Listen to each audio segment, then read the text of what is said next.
नमस्कार दोस्तों, side class with Ashok sir में आपका स्वागत है।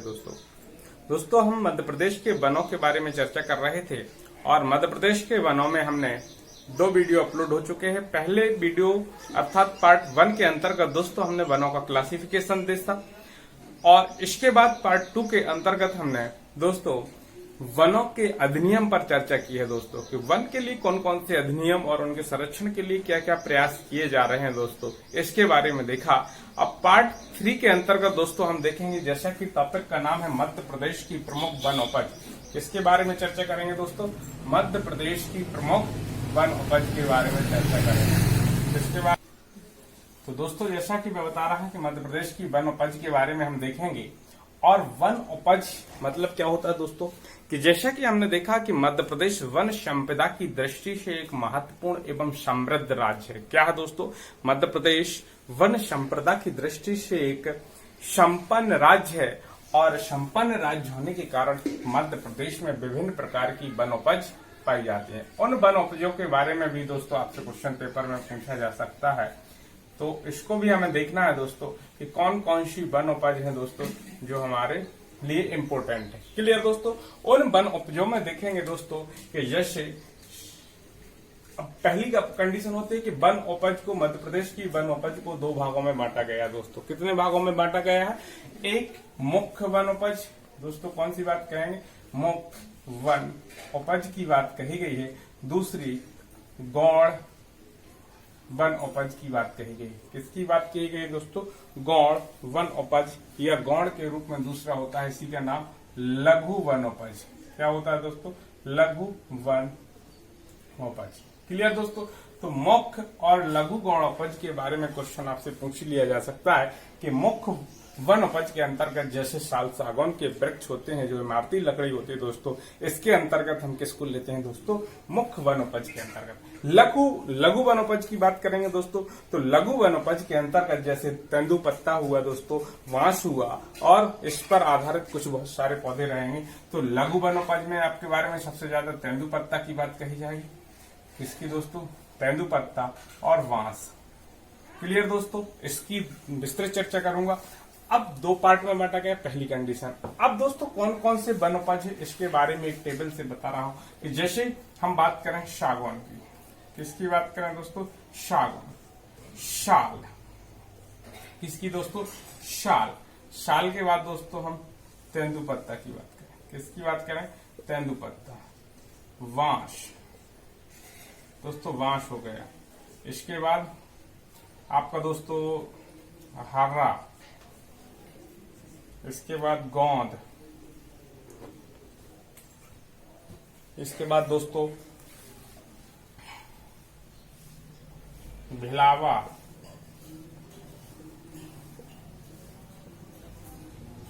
देखिए दोस्तों, सागौन, साल, तेंदुपत्ता, बांस, हर्रा, गोंद, भिलावा, महुआ, हर्रा, लाख एवं अन्य वन उपज रहेंगे दोस्तों। देखिए दोस्तों, इन के बारे में हम मुख्य रूप से देखेंगे कि मध्य प्रदेश में जो वन उपज है, और मध्य प्रदेश की वन उपजों में हमने देखा सागौन, साल, तेंदुपत्ता, बांस, हर्रा, गोंद, भिलावा, महुआ, हर्रा, लाख आदि प्रकार की वन उपजों की हम चर्चा करेंगे दोस्तों। क्लियर हुआ? चलिए अब दोस्तों इसमें से जैसे कि एक एक को हम कंप्लीट करते चलेंगे। जैसे मैं देख रहा हूं साल वन वृक्ष के बारे में, या साल या सागौन के बारे में। जैसे पहला आता है हमारा सागौन। कौन है दोस्तों? सागौन। अब सागौन एक राष्ट्रीयकृत वन है दोस्तों, और इसकी डिमांड बहुत अधिक होती है दोस्तों। सागौन की डिमांड क्यों अधिक होती है दोस्तों? एक सबसे पहला क्वेश्चन तो यही बनता है कि मध्य प्रदेश में सागौन कहां पर पाए जाते हैं। तो मध्य प्रदेश में दोस्तों सागौन की बात कही जाएगी तो एक काली मृदा वाले क्षेत्र में। कहां पर दोस्तों? काली मृदा वाले क्षेत्र में पाए जाते हैं। और जो हमारा जबलपुर, होशंगाबाद, बैतूल, सागर, छिंदवाड़ा, मंडला और पन्ना। देखिए दोस्तों, मैंने कहा कि होशंगाबाद, छिंदवाड़ा, जबलपुर, सागर और सबसे अधिक जैसे होशंगाबाद की बात करते हैं, यहां से क्वेश्चन पूछा जाता है। देखिए होशंगाबाद भी पूछा जाएगा, जबलपुर की भी बात कही जाएगी, मंडला की भी बात कही जाएगी, सागर की भी बात कही जाएगी, बैतूल की भी बात कही जाएगी। दोस्तों पन्ना में भी कुछ मात्रा में हमारा सागौन के वृक्ष पाए जाते हैं। तो यहाँ होशंगाबाद क्यों चर्चा में रहता है दोस्तों? होशंगाबाद से क्वेश्चन बनता है सागौन के बारे में। होशंगाबाद की बोरी घाटी कौन सी दोस्तों? होशंगाबाद की बोरी घाटी।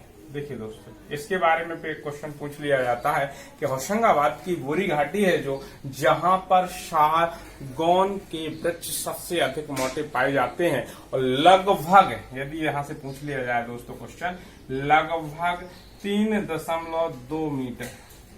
देखिए दोस्तों याद रखना, इतनी परिधि अर्थात 3.2 मीटर परिधि का मोटाई वाला सागौन के वृक्ष यदि पाए जाते हैं तो मध्य प्रदेश की होशंगाबाद जिले के अंतर्गत बोरी घाटी के अंतर्गत पाए जाते हैं। दोस्तों क्लियर हुआ? तो दोस्तों ये क्लियर हुआ।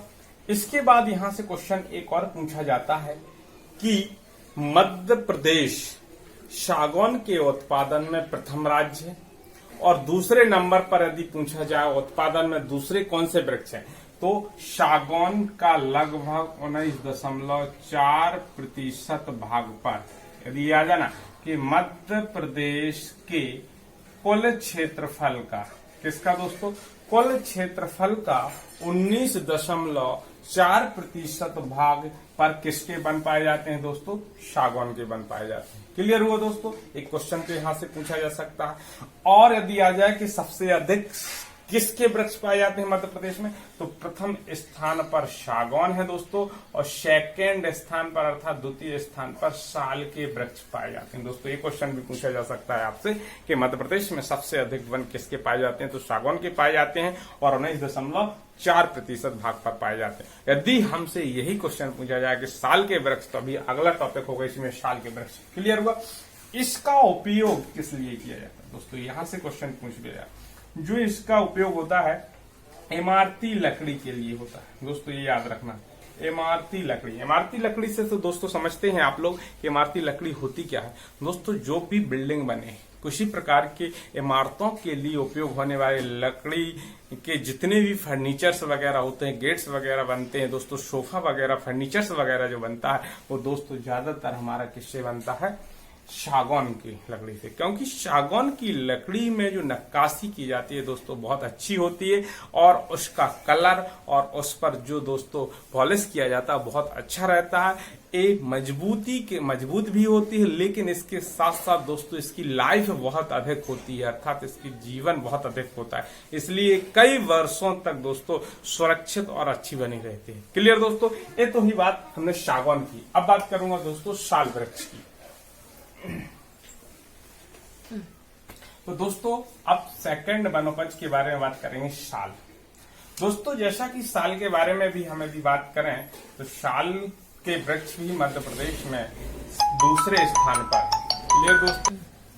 तो दोस्तों जैसे साल वृक्ष के बारे में मैं चर्चा कर रहा हूं, तो साल वृक्ष के बारे में आपको बताना चाहता हूं कि जैसे पहला हमने देखा सागौन वृक्ष के बारे में, किसके बारे में? सागौन के बारे में। इसके बाद साल वृक्ष को शाखू वृक्ष के नाम से भी जाना जाता है, कुछ जगह सरई के नाम से भी, सरई या सड़ई। तो इस प्रकार से साल वृक्ष शाखू के नाम से जाना जाता है दोस्तों। किसके नाम से जाना जाता है? शाखू।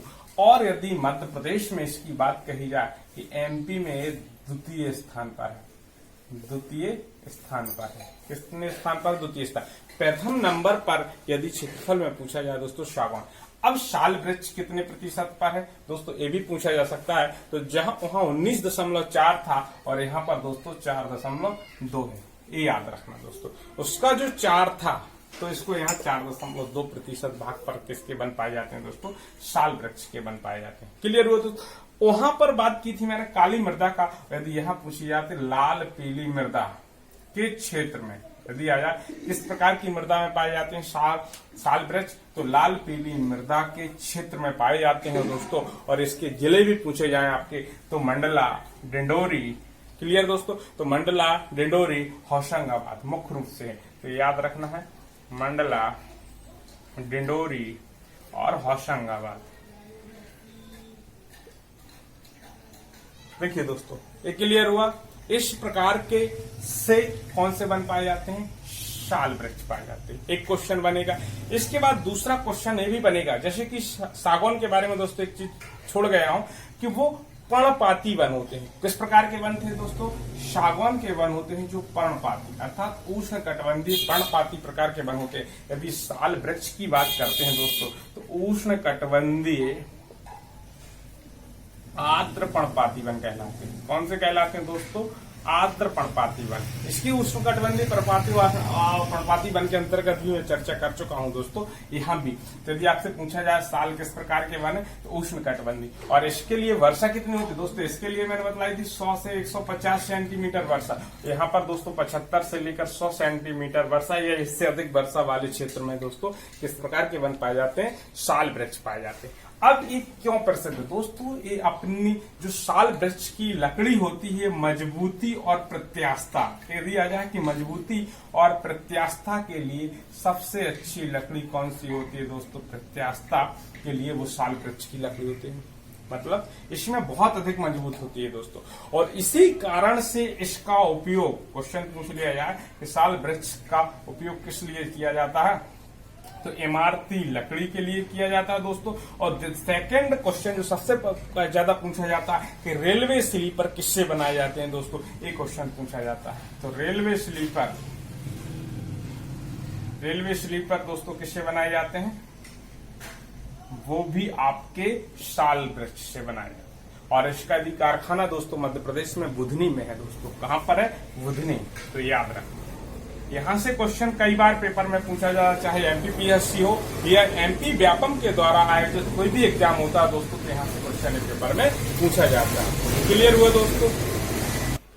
तो दोस्तों जैसा कि ये सबसे ज्यादा मैंने बताया कि पूछा जाने वाला क्वेश्चन है कि रेलवे स्लीपर बनाने का मध्य प्रदेश में कारखाना कहाँ है, तो दोस्तों बुधनी याद रखना है। तो दोस्तों ये पेपर की दृष्टि से बहुत ही इंपोर्टेंट पार्ट है। क्लियर दोस्तों? इसके बाद शाल और सागौन के बाद देखेंगे दोस्तों तेंदुपत्ता और बांस के बारे में। यहां से भी क्वेश्चन पेपर में बहुत ज्यादा पूछा जाता है दोस्तों। तो देखेंगे तेंदुपत्ते के बारे में। किसके बारे में? तेंदुपत्ता। जैसे कि मैंने अभी बताया था कि लघु वन उपज, किसकी बात की थी दोस्तों? लघु वन उपज। तो लघु वन उपज के अंतर्गत हमारे तेंदुपत्ता भी है और हमारा बांस भी है।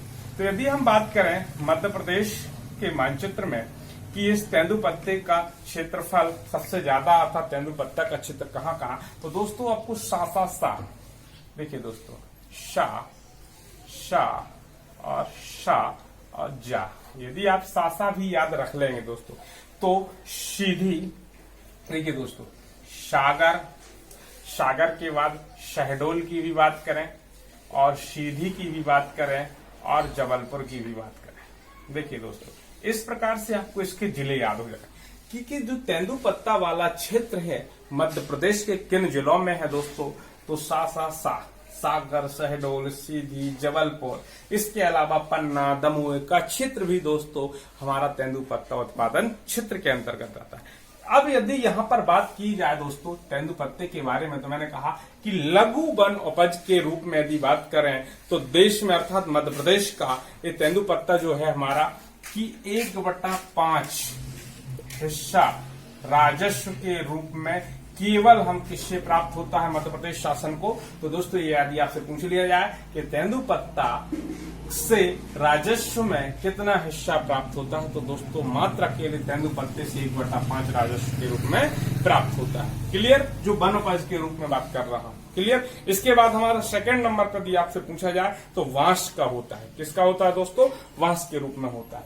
इसके अलावा यहाँ से एक क्वेश्चन महत्वपूर्ण है कि मध्य प्रदेश ही एकमात्र, यदि क्वेश्चन आ जाए दोस्तों कि वनों का 100%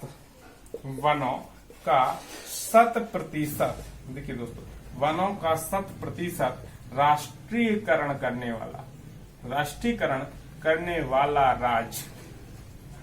वाला राज्य कौन था प्रथम देश का? तो वो भी हमारा एमपी अर्थात मध्य प्रदेश था। क्लियर दोस्तों? तो मध्य प्रदेश ही पहला राज्य था वनों का और इसने कब कर दिया था? 1964 में, 1964 में। तो दोस्तों क्वेश्चन यदि आपसे पूछा जाए कि वनों का 100% राष्ट्रीयकरण करने वाला राज्य भारत का कौन सा था पहला, तो वो था हमारा मध्य प्रदेश। और कब किया गया था दोस्तों? 1964 में। इसी प्रकार से यहाँ से भी क्वेश्चन पूछा जा सकता है दोस्तों कि तेंदुपत्ता का राष्ट्रीयकरण अर्थात लघु वनोपज के रूप में सबसे पहले यदि राष्ट्रीयकरण की बात कही जाएगी तो तेंदुपत्ता का भी 1964 में किया गया था। दोस्तों ये याद रखना कि तेंदुपत्ता का राष्ट्रीयकरण, तेंदुपत्ता का राष्ट्रीयकरण, क्लियर दोस्तों, तो याद रखना है। और यहां पर दोस्तों यदि याद रखने के लिए जैसे मैं बात करूं शीश सजा याद कर लीजिए, तो सी से सीधी, सा से शहडोल, सा से सागर और जा से जबलपुर। दोस्तों इस प्रकार से या साज करेंगे तो सागर की बात करेंगे, सजा की जगह साज भी याद कर सकते हैं दोस्तों, क्लियर। तो इस प्रकार से जिले भी याद रखेंगे, क्लियर। अब इसका उपयोग किस लिए किया जाता है दोस्तों, ये भी आपका तो बीड़ी उद्योग के लिए, किस चीज के लिए दोस्तों, बीड़ी उद्योग। तो ये भी क्वेश्चन पूछा जा सकता है कि तेंदुपत्ते का उपयोग किस लिए किया जाता है दोस्तों, बीड़ी उद्योग। और सबसे अधिक तेंदुपत्ते उत्पादन वाला जिला यदि पूछा जाएगा तो सागर जिला है प्रथम स्थान पर, क्लियर दोस्तों। और कारखाने की भी बात करें तो सागर में सबसे बड़े बीड़ी उद्योग, इसके बाद सागर के बाद जबलपुर की बात कही जाएगी दोस्तों, किसकी, सागर के बाद जबलपुर, शहडोल और सीधी, ये बीड़ी उद्योग के रूप में भी आपसे पूछे जा सकते हैं। तो सबसे अधिक प्रथम जिला तेंदुपत्ते उत्पादन में सागर, क्लियर दोस्तों। तो इस प्रकार से ये सारे क्वेश्चन आपसे पेपर में पूछे जा सकते थे। एक तो राष्ट्रीयकरण की डेट याद रखना, लघु वनोपज का कितना % भाग है, 1/5 हिस्सेदारी राजस्व के रूप में सबसे अधिक तेंदुपत्ते से आती है, क्लियर दोस्तों। इसके बाद जो सेकंड पढ़ेंगे बांस, तो बांस से द्वितीय स्थान पर, क्लियर हुआ दोस्तों। ये तो ही तेंदुपत्ते के बारे में। इसके बाद दोस्तों देखेंगे हम बांस। अब दोस्तों बात की जाए कि लघु उपज के रूप में बांस, क्लियर दोस्तों।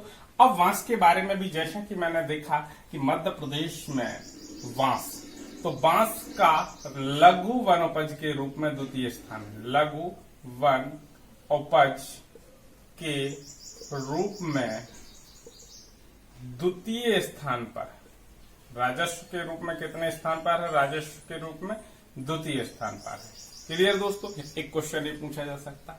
एक क्वेश्चन ये भी आता है दोस्तों कि बांस के रूप में बांस का क्षेत्र पूछा जा सकता है कि कौन सा क्षेत्र है। तो दोस्तों ये भी याद रखना कि बांस का क्षेत्र होगा जो दक्षिणी पूर्वी भाग, कौन सा दोस्तों, दक्षिणी पूर्वी भाग। दक्षिणी पूर्वी ए पूरब वाला, देखिए दोस्तों ए ईस्ट है और ए साउथ, वेस्ट और नॉर्थ की।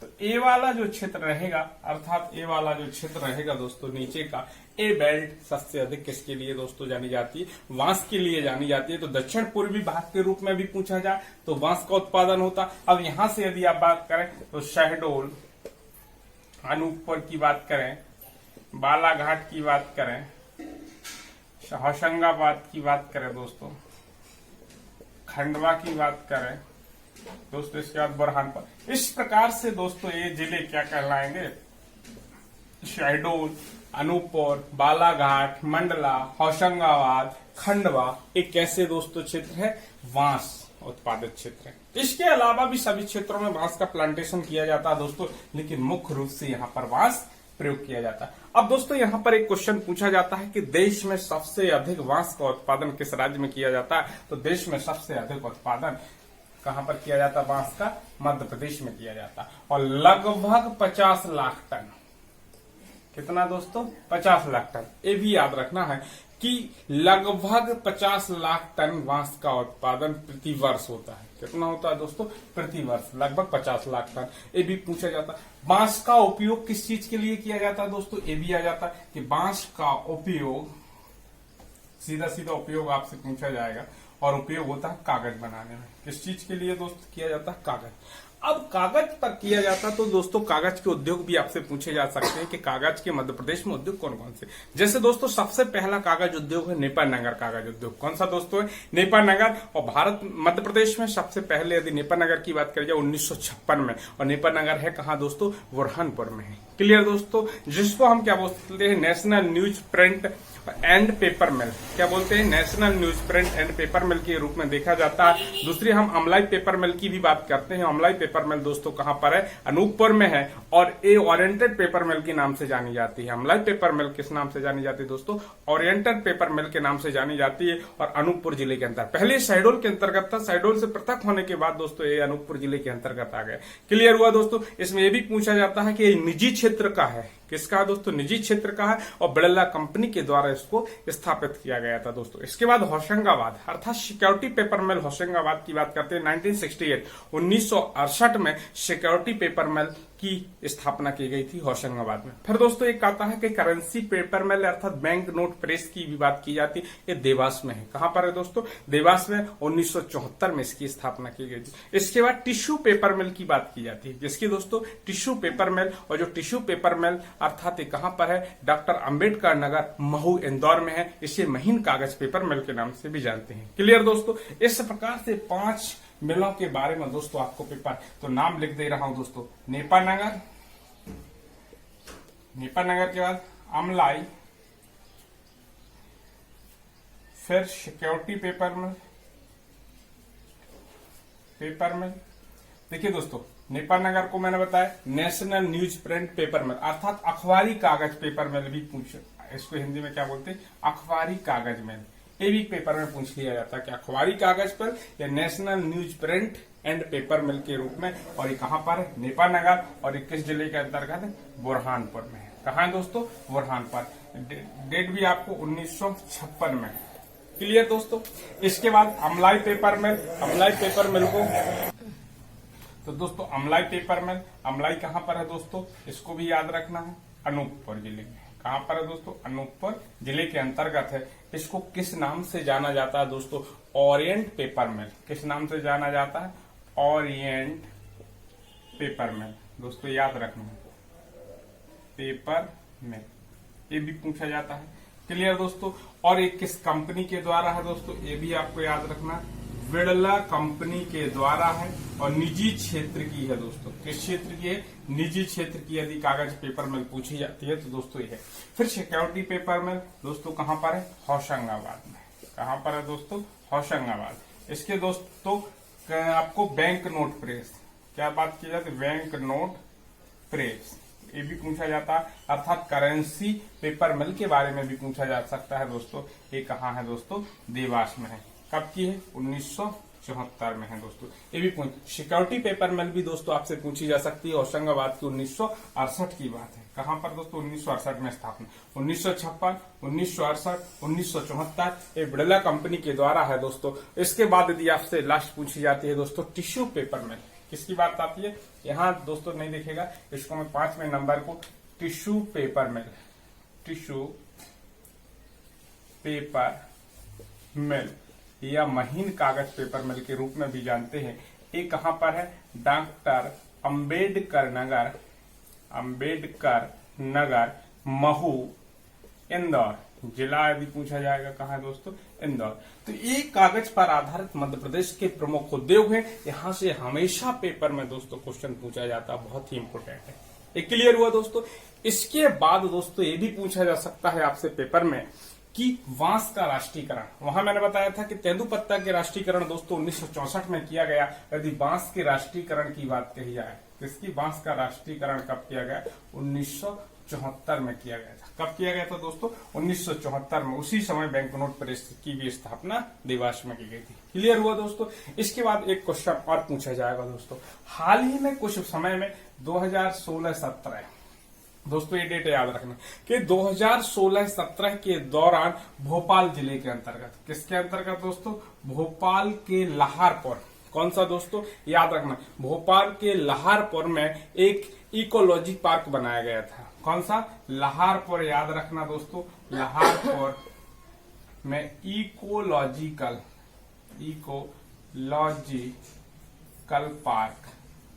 देखिए दोस्तों इस चीज की याद रखना, इकोलॉजिकल पार्क बनाया गया, जहां पर दोस्तों लगभग 54 प्रजातियां लगाई गई। बांस की कितनी प्रजातियों को लगाया गया दोस्तों, 54 प्रजातियों का रोपण किया गया, अर्थात यहां लगाया गया है, जिसके कारण एमपी देश का प्रथम ऐसा राज्य बना है जहां सर्वाधिक बांस की प्रजातियों को लगाया गया। तो ये भी याद रखना कि बांस की सर्वाधिक प्रजाति लगाने वाला देश का प्रथम राज्य कौन सा है दोस्तों, वो मध्य प्रदेश है। कितनी प्रजातियों को लगाया गया दोस्तों, 54 प्रकार की प्रजातियों को।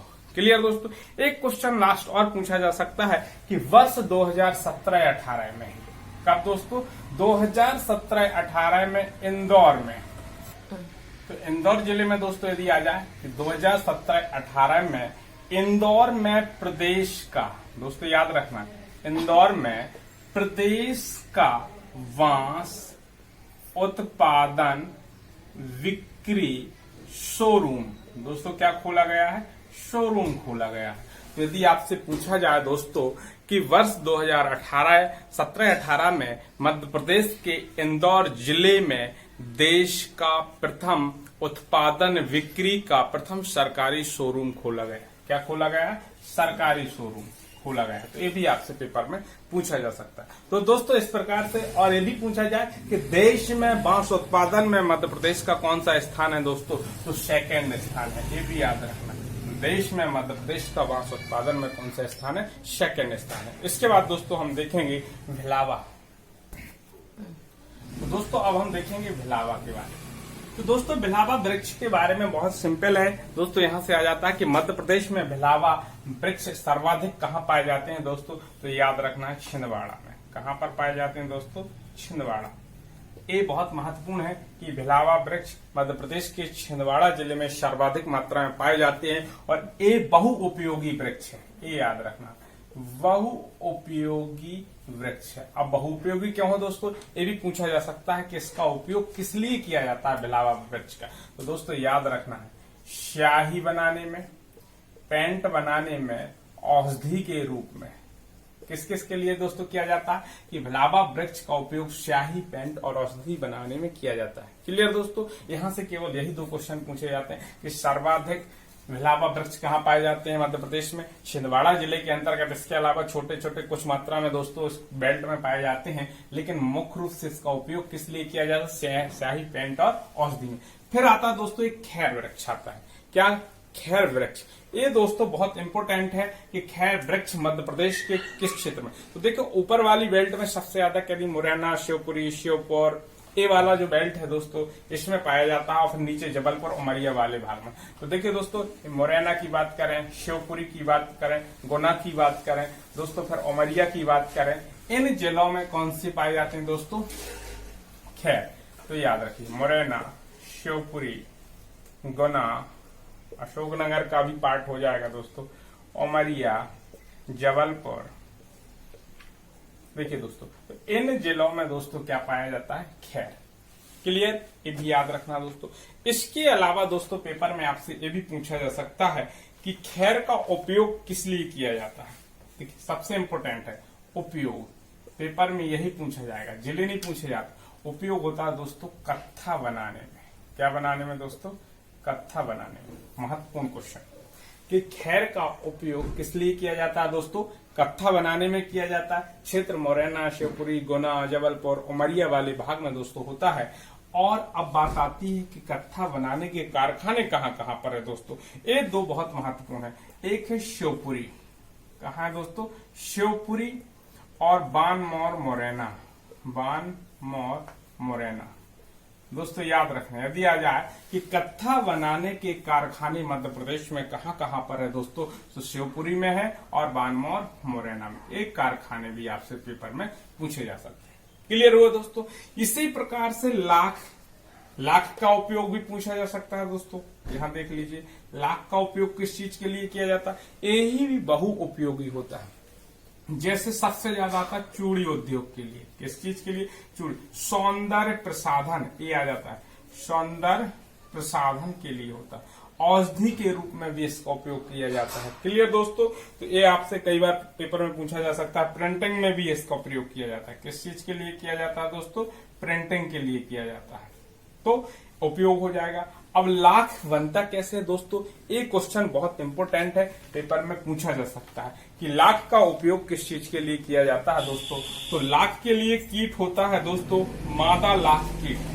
कौन सा कीट होता है, मादा लाख कीट। देखिए दोस्तों, जो ये मादा लाख कीट होता है इसके लिए कहा जाता है यह एक प्रकार से प्राकृतिक राल होता है। क्या होता है?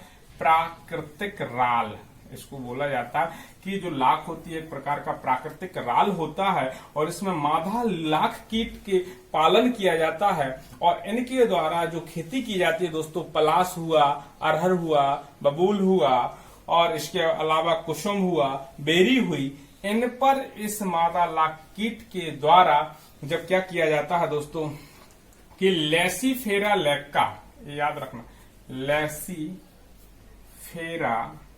लैक्का, देखिए इसका नाम है दोस्तों, जो हमारा मादा लाख कीट होता है और उसका यदि नाम पूछ लिया जाता है तो लेसीफेरा लैक्का जो होता है के स्राव से, इसका जो इन पौधों की बात जो मैंने की थी दोस्तों कि पौधे कौन कौन से होते हैं दोस्तों, पलाश हुआ, वेरी हुई, अरहर हुई, इन पर जब करते हैं तो ये लेसीफेरा लाख के जो स्राव से, किससे?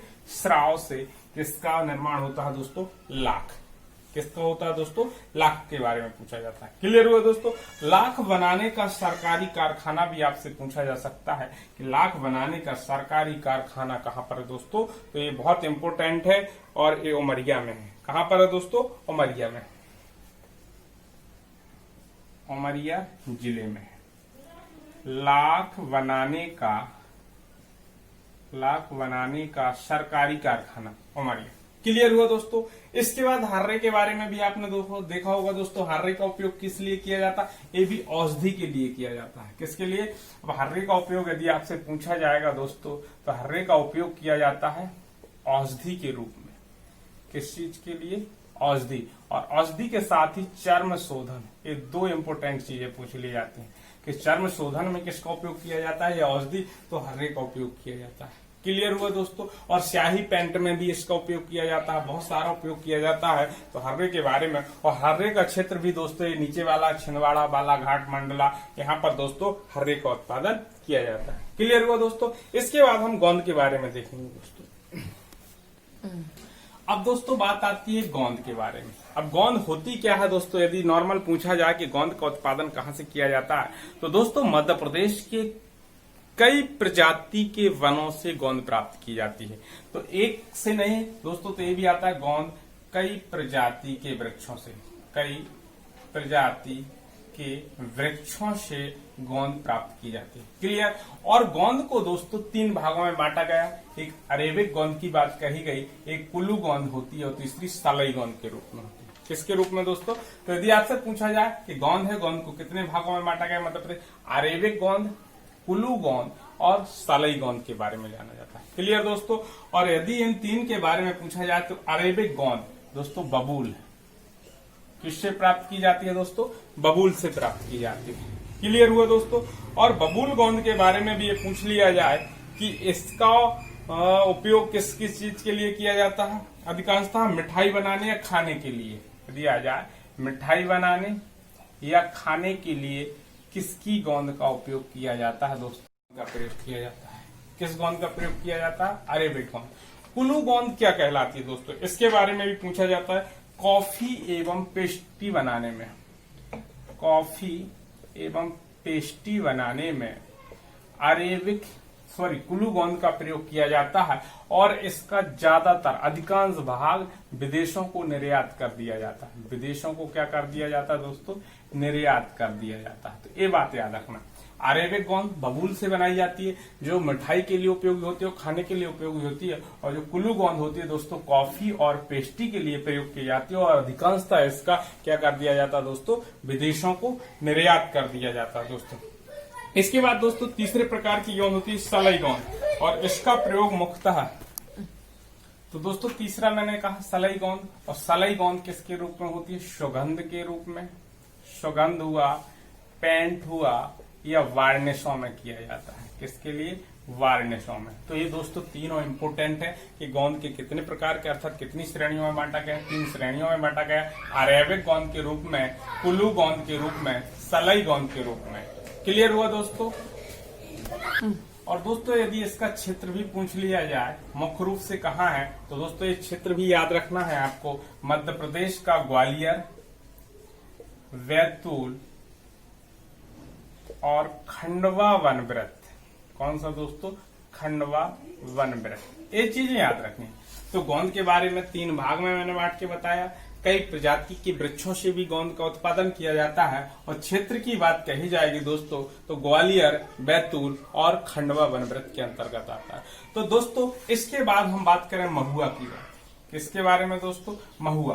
महुआ भी मध्य प्रदेश के लगभग सभी भागों में पाया जाने वाला वृक्ष है दोस्तों। और महुए का उपयोग पूछ लिया जाता है पेपर में, ज्यादा कुछ नहीं पूछा जाएगा। उपयोग और उपयोग दोस्तों इसके फल का भी होता है और बीज का भी उपयोग किया जाता है दोस्तों। फल अर्थात फल, महुए का जो फल होता है दोस्तों उससे एल्कोहल का निर्माण किया जाता है दोस्तों। किसका निर्माण किया जाता है? उपयोग। तो इसके उपयोग दोनों होते हैं दोस्तों, फल और बीज दोनों का होता है दोस्तों। जो बीज होता है अर्थात इसकी गुली होती है, गुली से बीज का निर्माण होता है जिसका उपयोग तेल बनाने में किया जाता है दोस्तों। और फल का जो महुए का फल होता है उससे एल्कोहल बनाते हैं दोस्तों। क्या बनाते हैं? एल्कोहल बनाने में। और औषधि में भी किया जाता है दोस्तों। इसके फल और फूल का दोनों का उपयोग किस चीज के लिए किया जाता है? औषधि में भी किया जाता है। और मध्य प्रदेश के ज्यादातर क्षेत्रों में दोस्तों इस महुए का भी उपयोग किया जाता है। तो दोस्तों इस प्रकार से वनोपज है। इसके अलावा भी आपसे दोस्तों बहुत सारे वृक्ष हैं, उनके बारे में भी आपको थोड़ा थोड़ा देखना है। जो पेपर की दृष्टि से दोस्तों इंपोर्टेंट थे उनकी मैंने विस्तृत चर्चा की है। Thanks friends.